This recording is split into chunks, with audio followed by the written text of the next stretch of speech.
dalam serangkaian kegiatan dalam menurunkan angka kekerasan pada perempuan dan anak, serta mendorong peran serta masyarakat dalam perlindungan perempuan dan anak. Menteri Pemberdayaan Perempuan dan Perlindungan Anak Yohana Yambise melakukan kunjungan kerja di Provinsi Gorontalo.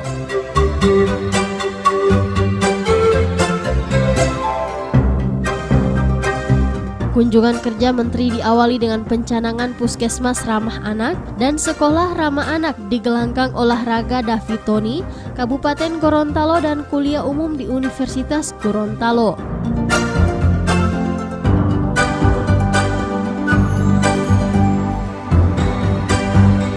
Dari Kabupaten Gorontalo, Menteri bersama rombongan melanjutkan agendanya di Kota Gorontalo dalam rangka mengkampanyekan stop diskriminasi dalam ketenaga kerjaan yang berlangsung di Ballroom Hotel Damhil Kota Gorontalo.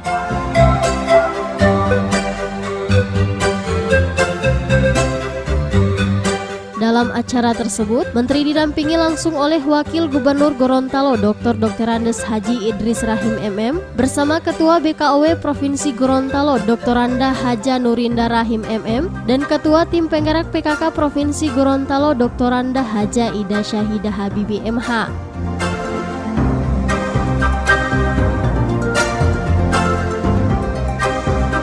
Wakil Gubernur Gorontalo dalam sambutannya mengatakan, kompleksnya permasalahan pemberdayaan perempuan dan perlindungan anak saat ini bukan hanya menjadi tanggung jawab pemerintah, akan tetapi butuh perhatian dan keseriusan seluruh pihak secara komprehensif. Begitu kompleks masalah pemberdayaan perempuan dan perlindungan anak, oleh karenanya tidak menjadi tugas saja daripada Kementerian Pemberdayaan Perempuan dan Perlindungan Anak, tetapi menjadi tugas kita semua, dan kita tidak bisa parsial, tetapi harus komprehensif. Sehingga sekali lagi saya atas nama jajaran pemerintahan Provinsi Gorontalo. Sementara itu, Menteri Pemberdayaan Perempuan dan Perlindungan Anak Yohana Yambise saat ditemui usai kegiatan menjelaskan, saat ini para pekerja atau buruh perempuan telah bekerja hampir di semua sektor, namun dalam pelaksanaannya mereka kerap menjadi korban diskriminasi. Hal itu ditandai dengan banyaknya laporan yang masuk di kementerian, sehingga melalui kegiatan ini Menteri menghimbau kepada perusahaan untuk stop diskriminasi dalam ketenaga kerjaan khususnya bagi kaum perempuan. Dan ini sudah dilakukan. Kita punya tugas, kementerian ini kan punya tugas untuk membuat kebijakan termasuk undang-undang.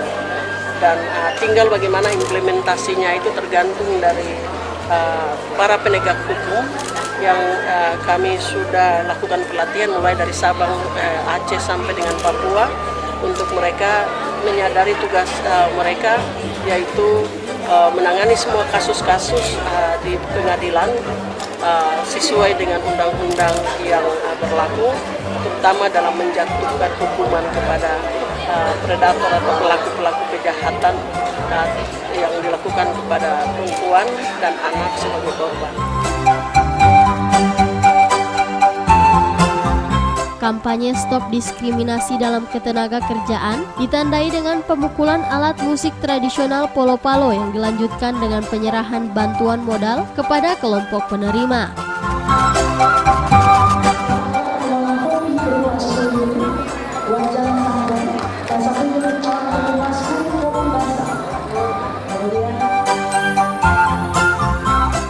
Tim Liputan Advertorial Mimosa TV.